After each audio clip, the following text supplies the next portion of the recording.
বুখারী শরীফের 1036 নম্বর হাদিস। নবীজি বলেছেন কিয়ামতের আগে দুনিয়াটা এইরকম হয়ে যাইবে। আমরাও মিলাইয়া দেখব যে দুনিয়ার হালত নবী যা বলে গেছেন ওইটা বর্তমান অনুযায়ী মিলতেছে কিনা। বুখারী শরীফের 1036 নম্বর হাদিস, 1036, 1036 নম্বর হাদিস। নবীজি বলেন ওয়ান আবি হুরায়রা রাদিয়াল্লাহু আনহু قال قال النبي صلى الله عليه وسلم, হযরত আবু হুরায়রা থেকে বর্ণিত, নবীজি বলেন লা তাকুমুস সাআহ, কিয়ামত ততক্ষণ পর্যন্ত হবে না যতক্ষণ পর্যন্ত দুনিয়াতে 5টা আলামত প্রকাশ না পাবে। কয়টা আলামত? 5টা আলামত। সবাই মনোযোগ দিয়ে কোন কয়টা? 5টা আলামত। 1 নম্বর নবীজি বলেন হাত্তা ইউকবাযাল ইলমু, দুনিয়া থেকে এলেম উঠে যাবে, দুনিয়া থেকে বড় বড় আলেমরা মারা যাবে, দুনিয়াতে এলেম থাকবে না, এলেমের মূল্য থাকবে না। হাত্তা ইত্তাখাযান নাসু রুউসান জুহালা, মানুষ জাহেলদেরকে বড় আলেম মনে করবে, বর্তমান আছে। জাহেলদেরকে বড় বড় আলেম মনে করবে। কোরআন শরীফ সহি শুদ্ধ নাই, প্রধান বক্তা হয়ে বসে রয়েছে। ঠিক। আমার খুব অবাক লাগে, আপনাদের পোস্টারটা দেখে আমার খুব ভালো লাগছে। শুধু আলেমদের দুই একজনের নাম, উচিত ছিল সভাপতি সাহেবের নামটাও দেওয়া, কারণ মাহফিলের সৌন্দর্য হিসেবে সভাপতি প্রধান অতিথির নাম ঠিক আছে। অনেক জায়গায় দেখা যায় এলাকার শাইখুল হাদিস, শাইখুল হাদিসের নাম দিছে বিপদে পড়া ছোট কইরা, যেই বক্তার পেটের মধ্যে বোম মারলে একটা হাদিস বাইরে হইব না, তার নাম দিয়ে রাখছে উপরে বিশাল বড় করে। ঠিক। কথার মনে হয় বোঝেন নাই? এলাকার শাইখুল হাদিসের নাম দিছে একবারে ছোট করে, পারে না শুধু পোস্টারের উল্টা পৃষ্ঠাই দিতে, এত অবমূল্যায়ন করে আলেম। অথচ একজন শাইখুল হাদিসের নিজের এলাকায় যেই পরিমাণ খেদমত থাকে, ওই ওয়াজ করা মৌলবী 10 বছর 20 বছর ওয়াজ করলেও ওই পরিমাণ খেদমত হইব না। ঠিক। আপনাকে মসজিদের ইমাম সাহেবের যেই পরিমাণ অবদান এই এলাকায় আছে, আমার আছে নাই। তো মানুষ শেষ জামানায় এলেম উঠে যাবে, মানুষ আলেমদের মূল্যায়ন করবে না, জাহেলদেরকে বড় বড় আলেম মনে করবে। নবীজি বলেন ফায়াস্তাফতুন ফাফতাউ বিগাইরি ইলমিন ওয়া দাল্লু ওয়া আদাল্লু, মূর্খদের কাছে মানুষ ফতোয়া জিজ্ঞাসা করবে, তারা এলেম ছাড়া ফতোয়া দিবে, নিজেও গোমরা হবে, তার জাতিকেও তারা গোমরা করবে। এলেম উঠে যাবে, এলেম ছাড়া মানুষ ফতোয়া দিবে, নিজেও গোমরা হইব, জাতিকেও গোমরা করবে। 1 নাম্বার নবী বললেন কিয়ামতের আগে এলেম উঠে যাবে। 2 নাম্বার নবীজি বলেন ওয়াতাকসুরাজ জালাজিল, দুনিয়াতে ভূমিকম্প ব্যাপক আকার ধারণ করবে, দুনিয়াতে ভূমিকম্প বেড়ে যাবে। 1 নাম্বার এলেম উঠে যাবে, 2 নাম্বার ভূমিকম্প বেড়ে যাবে। বলেন বর্তমান সময়ে ভূমিকম্প আগের তুলনায় কমছে না বাড়ছে? আছে। ভূমিকম্প বাড়বে। 3 নাম্বার নবীজি বলেন ওয়াতাকারাবাজ জামান, সময় সংকুচিত হয়ে যাবে, সময়ের মধ্যে বরকত থাকবে না। আল্লাহর হাবিব বলেন হাত্তা তাকুনা সানাতুকা শাহরি ওয়া শাহরুকাল জুমাতি ওয়াল জুমাতুকাল ইয়াউম ওয়াল ইয়াউমু কাসসাআতি ওয়াস সাআতু কাযরবাতিম বিন্নার। নবীজি বলেন 1 বছর সময় হবে একটা মাসের মতন। খেয়াল করেন, 1 বছর সময় হবে একটা মাসের মতন, একটা মাস হবে 1 সপ্তাহের মতন, 1 সপ্তাহ হবে একটা দিনের মতন, একটা দিন হবে 1 ঘন্টার মতন, একটা ঘন্টা হবে 1 সেকেন্ডের মতো। সময়ের বরকত নষ্ট হয়ে যাবে। সময় ঠিক আছে কিন্তু বরকত নাই। রমজান গেছে মনে হলো কয়দিন আগে, আবার সামনে 1 মাস পরে রোজা এসে বসছে। কথা বলেন, শুক্রবার যাইতে না যাইতে আবার শুক্রবার আয়া পড়ে। 7টা দিন কোন দিক দিয়ে গেছে টের পায় না। 12টা 12:30 বাজে আজান দিছে, পরে কয় আজকে শুক্রবার নেই, কয় হ, মনে থাকে না। সময় থাকবে কিন্তু সময়ের বরকত থাকবে না। এরা আরেকভাবে নষ্ট হয়েছে, সারা রাত মোবাইল চালায়, 1টা 2টা 3টা পর্যন্ত মোবাইল চালায়, সকাল 10টা 11টা বাজে ঘুমাইতে ওঠে, তো সময়ে বরকত পাইব।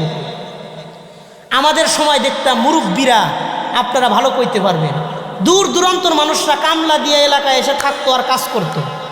অন্ধকার সময় তারা খেতে যাইতো কাজ করার জন্য, যখন সূর্য এখনো ওঠে নাই, ওই সময় খেতে গিয়ে বসে থাকতো, আলো হইলে কাজ শুরু করতো। আর এখন 10টার সময় কাজে যায়, 4টার সময় এসে বলে। কথা বলে, ঠিক। আর সময় ঠিক আছে কিন্তু সময়ের মধ্যে বরকত থাকবে না। তাহলে 1 নাম্বার দুনিয়া থেকে এলেম উঠে যাবে, 2 নাম্বার ভূমিকম্প বেড়ে যাবে, 3 নাম্বার সময়ের বরকত নষ্ট হয়ে যাবে, 4 নাম্বার নবীজি বলেন মতুরফাল আমানা, মানুষের মধ্য থেকে আমানতদারিতা উঠে যাবে, বিশ্বস্ততা উঠে যাবে। 5 নাম্বার নবীজি বলেন নতাকসুরাল হারজু ওয়া হুয়াল কতলু, সমাজের মধ্যে খুন খারাপি হত্যা সমাজে বেড়ে যাবে। হাত্তা লা ইয়ালামুল কাতিলু ফীমা ক্বাতালা ওয়া লা ইয়ালামুল মাকতুলু ফীমা কুতিলা, যে হত্যা করতেছে সে জানবে না আমি কেন মারতেছি, যারে মারা হইতেছে সেও জানবে না আমার অন্যায় কি, আমারে কেন মারা হইতেছে। যে মারবে সেও জানবে না আমি কি জন্য মারতেছি, টাকা পাইছে মারতেছে, ওর অন্যায় কি অপরাধ কি, মারা বৈধ না অবৈধ কিচ্ছু জিগাইব না, টাকা পাইছে গিয়ে মাইরে দিতেছে। আর যারে মারতেছে সেও জানবে না যে আমারে কেন মারা হইতেছে, আমার অপরাধটা কি। নামে বেনামে ঢাস ভিন্ডে বস্তার মধ্যে, ড্রামের মধ্যে, নদীর মধ্যে, পুকুরের মধ্যে ব্যাপক জায়গায় লাশ টাশ পাওয়া যাইতেছে। খুনিকে তাও জানা নাই, কেন মারছে সেটাও জানা নাই। কথা বলে খুন খারাপই সমাজে কমছে না বাড়ছে? এই হাদিসে নবী 5টা কথা বললেন। 1 নাম্বার দুনিয়া থেকে এলেম উঠে যাবে, 2 নাম্বার ভূমিকম্প বেড়ে যাবে, 3 নাম্বার সময়ের মধ্যে বরকত নষ্ট হয়ে যাবে, 4 নাম্বার মানুষের মধ্যে আমানতদারিতা নষ্ট হয়ে যাবে, 5 নাম্বার খুন খারাপই সমাজের মধ্যে বাড়তে থাকবে। বলেন তো এই 5টা অন্যায় আলামত বর্তমান যুগে সমাজে মহল্লায় আছে না? না আছে। একটা হাদিসে 5টা কথা জানলাম। এবার ইবনে মাজাহ কিতাবের 4019 নম্বর হাদিস 4019, এই হাদিসের মধ্যে নবী 5টা কথা বলেছেন। ওয়ান আব্দুল্লাহ ইবনে উমর রাদিয়াল্লাহু আনহুমা ক্বাল, হযরত ওমর ফারুক রাদিয়াল্লাহু আনহুর ছেলে আব্দুল্লাহ ইবনে ওমর রাদিয়াল্লাহু আনহুমা তিনি বলেন আকবালা আলাইনা রাসূলুল্লাহ সাল্লাল্লাহু আলাইহি ওয়াসাল্লাম ওয়া ক্বালা ইয়া মা'শারাল মুহাজিরিন, নবীজি একদিন আমাদের কাছে আসলেন। আসার পরে নবীজি বললেন খামসুন ইযা বুতুলিতুম বিহিন্না ওয়া আউযু বিল্লাহি আন তুদরিকুহুন্না, কিয়ামতের আগের মানুষদেরকে আল্লাহ তাআলা 5টা জিনিস দ্বারা পরীক্ষা করবেন। কয়টা জিনিস? কিয়ামতের আগের মানুষদেরকে আল্লাহ তাআলা 5টা জিনিস দ্বারা পরীক্ষা করবেন। আমি সাহাবায়ে কেরামদের জন্য দোয়া করে যাই আল্লাহ যেন পরীক্ষাগুলো না করেন, কিন্তু কিয়ামতের আগের মানুষদেরকে আল্লাহ 5টা জিনিস দ্বারা পরীক্ষা করবেন। 1 নাম্বার নবীজি বলেন লাম তাজহারিল ফাহিশাতু ফি কওমিন কত্তু হাত্তা ইউলিনু বিহা, কিয়ামতের আগের মানুষরা অন্যায় করবে, গুনাহ করবে, গুনাহটানে কোনো গুনাহই মনে করবে না। প্রকাশ্যে গুনাহ করবে, গুনাহটারে কোনো গুনাহ মনে করবে না। যেমন আপনাদের বস্তি বাজারে অনেক চার দোকান আছে, চা স্টল আছে, চা স্টলের মধ্যে দেখবেন দোকানে একটা টেলিভিশন আছে। ওই টেলিভিশনে সারাদিন ভারতীয় সিনেমা, নাটক, গান, মুভি, ছায়াছবি এগুলো চলতেছে। মুরব্বী মানুষ নামাজ পড়ে গিয়ে ওই চার দোকানের সামনে বসতেছে, বৈশা 1 ঘন্টা 1.5 ঘন্টা 2 ঘন্টা পর্যন্ত ওই সিনেমা চাইতেছে, আবার আজান হইলে মসজিদে গিয়ে নামাজ পড়তেছে। এটা প্রকাশ্যে মানুষের সামনে বৈশা টিভি দেখতেছে। এটা যে গুনাহ, ওই মুরব্বী এটারে অন্যায় ওই মনে করে না। আছে না নাই? নবীজি বললেন শেষ জামানায় মানুষ গুনাহ করবে, অন্যায় করবে, অন্যায়টারে অন্যায় মনে করবে না, গুনাহটারে সে গুনাহ মনে করবে না। চার দোকানের সামনে বসে সব মানুষের গীবত করে, শিকায়ত করতেছে। হ্যাঁ দেখলে মনে হয় চার দোকানের সামনে এতেকাফে বসে, যতক্ষণ চার কেতলির নিচে পানি আছে এই মুরব্বী ততক্ষণ ওখানে বসা আছে। কথা বলে এলাকার সব মানুষের বদনাম হেনে গিয়ে গাইতেছে, পত্রিকা টেলিভিশনের মতন সংবাদ পড়তেছে। ছেলে বিদেশ থাকে, টাকা পাঠায়, তার কোনো টেনশন নাই। কথা বলেন, এই একটা উদাহরণ গেল। 2 নাম্বার, আপনাদের এই লালমাই থেকে বাগমারা থেকে অনেক গাড়িগুলা ঢাকায় যায়, দূরপাল্লার গাড়ি, সিলেট যায়, ঢাকা যায়, আরও দূরের গাড়িগুলা যে যায়, দেখবেন সামনে একটা টেলিভিশন চলে, সিনেমা বাজতেছে আর যাইতেছে। তো অনেকেই ভদ্রতার খাতিরে বলে আপনি যে যাইবেন, হঠাৎ যদি গাড়ি রাস্তায় অ্যাক্সিডেন্ট করে, একটা সিনেমা দেখতে দেখতে মারা যাইতেছেন, এই মৃত্যুটা তো খারাপ, টেলিভিশনটা বন্ধ করেন। ভাইজান টেলিভিশনটা বন্ধ করেন, দেখবেন চেহারাটা অন্যদিকে ঘুরায় কয় যে আপনি আরেক গাড়িতে আসেন, স্যার আপনি আরেক গাড়িতে যান। কথা বলেন, যতগুলো সেলুনের দোকান আছে চুল কাটার, যায় দেখবেন 20 মিনিট বইতে পারবেন না, গানের আওয়াজে মাথা ব্যথা শুরু হয়ে যায়। এটা যে গুনাহ, সে এটারে গুনাহ মনে করে না। তাহলে 1 নম্বর নবীজি বললেন শেষ জামানার মানুষ অন্যায়কে অন্যায় মনে করবে না, গুনাহকে গুনাহ মনে করবে না। 2 নম্বর নবীজি বলেন ওয়ালাম ইয়ানকুসু আল মিজানা ওয়াল মিকিয়াল, শেষ জামানার ব্যবসায়ীরা ওজনে কম দিবে। ব্যবসায়ীরা ওজনে কম দিয়ে শুধু চিন্তা করবে কেমনে কাস্টমারকে একটু ঠকানো যায়। অধিকাংশ ব্যবসায়ীদের mind set up, conception, mentality এমন যে সারাদিন চিন্তা করে কাস্টমারকে কেমনে একটু ধরানো যায়, কেমনে একটু ঠকানো যায়। কাস্টমার একটু জিততে বাড়িতে যায়, এই চিন্তা কেউ করে না। 90% ব্যবসায়ী এটা চিন্তা করে না। কথা বলেন। আপনারা মিষ্টি কিনতে যাইবেন, আমি একটা উদাহরণ দেই, না হলে বুঝতেন না। মিষ্টি কিনতে গেলে দেখবেন একটা কার্টন নেয়, কার্টনের 2টা পার্ট থাকে, একটা নিচে একটা উপরে। এই হাজি সাহেব মিষ্টির ব্যবসায়ী এটার উপরের থেকে খুললে নিচে দেয়, 2টা এক লোকে কইরা মাঝখানে একটা পলিথিন বিছায়া 1 কেজি মিষ্টি মাইপে দেয়। আপনি যদি বলেন যে কার্টনের ওজনটা বাদ দেন, কারণ কার্টনের ওজনই তো আছে 150 গ্রাম 200 গ্রাম। যে মিষ্টি 300 টাকা কেজি কিনলেন, ওই কার্টন কি আপনি 300 টাকা কেজি কিনবেন? কিনতেন না তো। আপনি যদি বলেন কার্টনের ওজনটা বাদ দিয়ে আলাদা মিষ্টি মাইপে দেন, ওজনটাকে মাইনাস করে দেন, সে বলে কি জানেন, কয় নিলে আপনি নেন, নাইলে আর এক দোকানতে নেন। ঠিক কথা বলেন, বলেন কথাগুলোকে আমি অবাস্তব বললাম না বাস্তব? মিথ্যা না সত্য? এটাই সত্য। নবীজি বললেন শেষ জামানার ব্যবসায়ীরা মানুষকে ওজনে কম দিবে।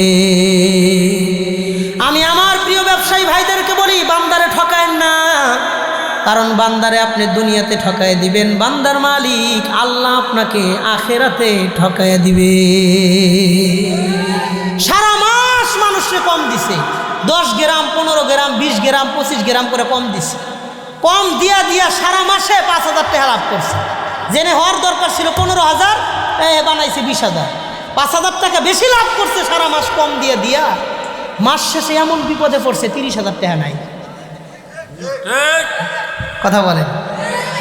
সারা মাস কম দিয়ে আপনি লাভ করলেন 5,000 বেশি, মাস শেষে এমন বিপদে পড়ছেন 30,000 গেছে।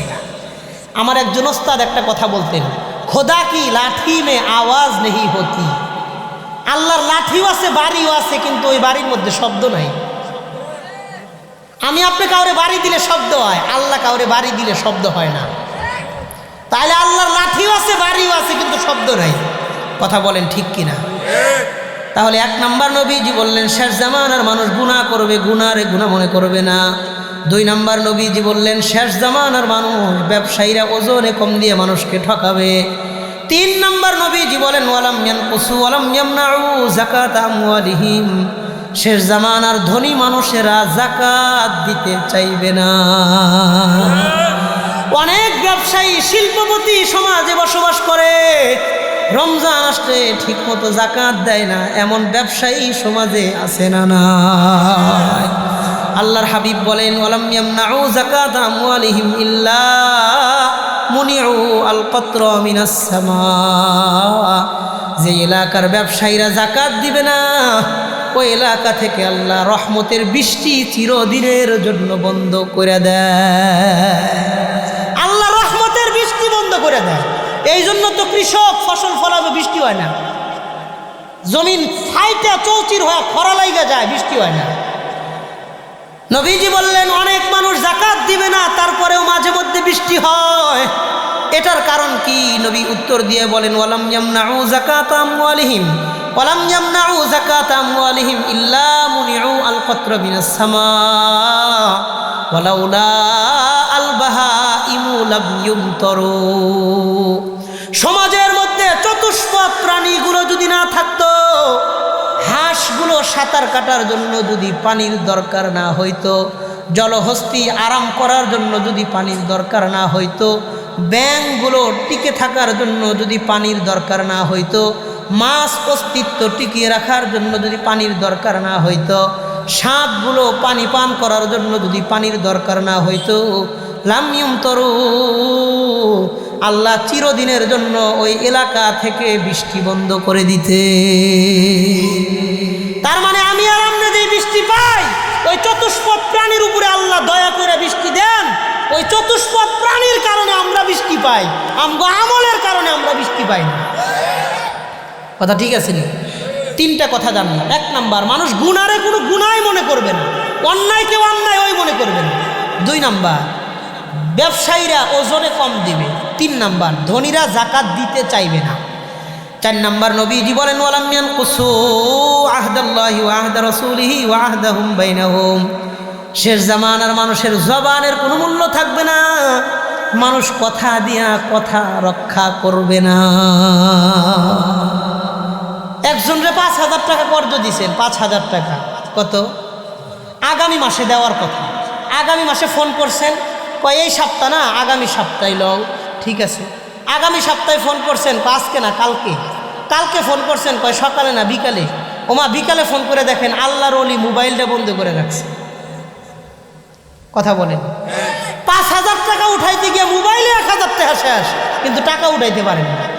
তার পিছনে ঘুরতে ঘুরতে নতুন জুতা পুরান হয়ে গেছে, জুতার নিচ দিয়ে মাটি দেখা যায়, তার চেহারা দেখা যায় না। হ্যাঁ, মানুষ কথা দিয়ে কথা ঠিক রাখবে না, ওয়াদা নষ্ট করবে, জবান ভঙ্গ করবে। মানুষ কথা দিয়ে কথা ঠিক রাখে না, এই জন্য এখন আর মানুষ কেউ কাউরে কর্জ দেয় না, প্রয়োজনে সুদে টাকা দেয়। লইলে সুদ নেও, কর্জ দিতাম পারতাম না। কারণ কর্জ দেওয়ার আগে তুমি একলা বিপদে আসো, কর্জ দিলে তুমিও বিপদে পড়বা, আমিও বিপদে পড়ব। কথা বলেন, একজনের মা মরে যাইতেছে হাসপাতালে, 10,000 টাকা কর্জ নিয়ে হাতে পায়ে ধরে টাকা দেয় না। তার মায়ের জীবনের চাইতে ওই 10,000 টাকার দাম বেশি। কেন? ওই যে মানুষ কথা ঠিক রাখে না, এই জন্য মানুষ কর্জ দিতে ভয় পায়। কথা বলেন, আজ যদি মুসলমানের জবান ঠিক থাকতো, তাইলে মানুষ এতটা নিকৃষ্ট এবং এতটা নির্দয় তারা হইতো না। কথা কন ঠিক কিনা? তাহলে 4 নাম্বার, নবীজি বললেন মানুষ মানুষের জবান ঠিক রাখবে না, কথার মূল্যায়ন করবে না। 5 নাম্বার, নবীজি বলেন ওমালাম তাহকুম আইম্মাতুহুম বিকিতাবিল্লাহ। শেষ জামানার মানুষ কোরআন সুন্নাহ ভিত্তিক ফয়সালা করবে না। কোরআন বলছে বাবা মারা গেলে ভাইরা বোনেরা সম্পত্তি বন্টন করে নিবা। সমাজের মধ্যে ভাইরা সম্পত্তি বন্টন করে নেয়, বোনদেরকে সম্পত্তি দিতে চায় না, বোনদের সম্পত্তি দেয় না। দাদা মারা গেছে, বাপ চাচারা সম্পত্তি বন্টন করে নেয়, ফুফুদেরকে সম্পত্তি দেয় না। কি অবাক লাগে, হাজী সাহেব বোনের সম্পত্তি দেয় না, আলেম মাওলানা বোনের সম্পত্তি দেয় না।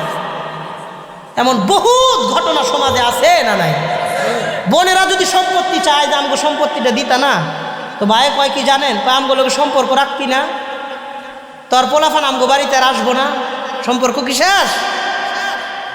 এসব ব্লেম তাদের উপরে তৈরি করে, চাপ সৃষ্টি করে। আল্লাহ কইছে সম্পত্তি দিতে, হে তো দিত না, আবার উল্টা যুক্তি খাড়া করে। কথা কন আছে না নাই? অভাব নাই। তো শেষ কথা কি? 5 নম্বর, নবী বললেন মানুষ একে আরেকজনের সম্পত্তি মাইরা খাওয়ার নেশা মানুষের মধ্যে থাকবে। 1 নম্বর, অন্যায় রে অন্যায় ওই মনে করবো না। নিজের বাড়ির উপরে মুসলমানের বিয়া হইতেছে গানের বাজনায়, গানের শব্দে এলাকায় থাকা কষ্ট হয়ে যেতেছে।